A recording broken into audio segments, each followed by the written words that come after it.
Hey everybody, it's April, and today I want to talk about why plank should be hard. If you think it's hard, that's good. You should think it's hard. So I'm going to start on my hands and then I'm going to switch. And I think I'm going to make it a little difficult for myself today and actually start on my hands and then switch, but try to hold for 2.5 minutes on my hands and then switch to my forearms. Anyway, we'll see how it goes. All right.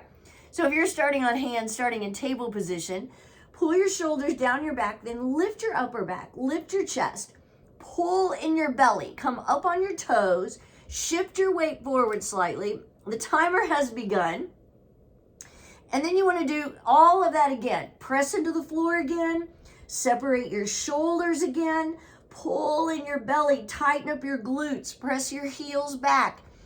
So you've got a nice long line going on with your plank. This is why I always recommend to have your camera on. Whether you're recording it or not, you should have it on so you can see what your plank looks like. But I recommend recording it because that way you can see as your plank goes on, do you start getting a little sloppy? Are your hips sagging? Just to really take inventory. Oh, we're already at 45 seconds. See how the time flies when you're having fun planking? So I just want to point out that plank should be hard. Not so difficult that it's really impossible for anyone to do, because truthfully, we're at 1 minute. Plank is something everyone can do. But it should be difficult, because if it's not difficult for you, then you're not going to get anything from it. You're not going to notice change if you're not working harder. You're not going to notice a difference in your body if you're not doing something that's a little bit more difficult or hard.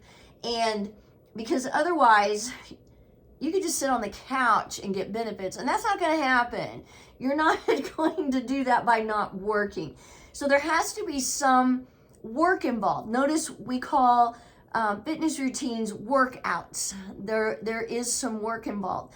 But the idea is that you have a great payoff at the end, because you're going to notice difference in the way your body looks and feels, in your mental attitude, the way you look at things. We're coming up on 2 minutes. So I'm going to hold on my hands for 2.5 and then switch. So that's what I had mentioned at the beginning. That's hard for me, but I'm going to do it anyway. So, because you know what? The more I challenge myself with my plank, the more I get out of it. And that's one of the things I love about plank, and I've said this before, but it never gets easy. It's easier, and I can hold longer because I've been doing it a while, but we're at 2:30. There's still always something challenging about it. So I'm switching. Remember, if you switch, you got to make sure you come back to that nice plank. It's real easy to have your hips sticking up too high or sagging down. I find that especially in forearm plank. But you're actively pulling in your belly, engaging your glutes, pressing everything into the floor. So it may look like plank is a really easy little exercise. And how can you be getting anything from this? You're just holding a plank. Notice I use the J word, just. But the thing is, it's not just anything. There's a lot of work going on. If nothing else, it's making that commitment and deciding you're going to hold, even though your body may be shaking a little bit. You may be feeling like, oh, I just can't hold anymore. It's just too hard. But you know what? Again, that's a good thing that it's difficult, because that means you're getting something from it. Also, if you are in your plank and you don't feel like it's difficult, you're probably doing it wrong. And by that, I mean your hips are sticking up too high, or they're sagging, and you're not holding it like you should be. We're coming up on 4 minutes, and I'm going to switch to side plank on my forearms. Here we go.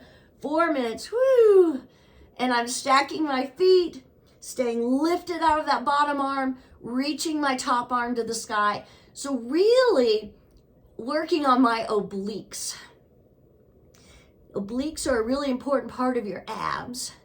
And it's not that you don't hit your obliques when you're in your regular forearm or hand plank, but you get them even more when you're in side plank. And that's so important.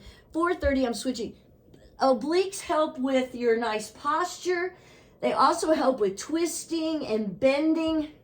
So I really think it's a good idea to include side plank in your planking routine. So if you could hold for a minute on your hands and then 30 seconds on each side, if you could work up to that, that would be a great goal for you. But maybe starting off, oh, we're at 5 minutes already. Maybe starting off, you're on your forearms for 15 seconds, and then you switch to side plank for another 15, and then do the other side for 15, and that's all going to be good. We're at 5:15, speaking of. Anything you do, should be hard, but that's great. That means you're working. But the more you do it, the stronger you're going to get. I guarantee it, and it will get easier, but then you can add on and keep that challenge going. Okay, have a great day. Keep planking, even if it's hard.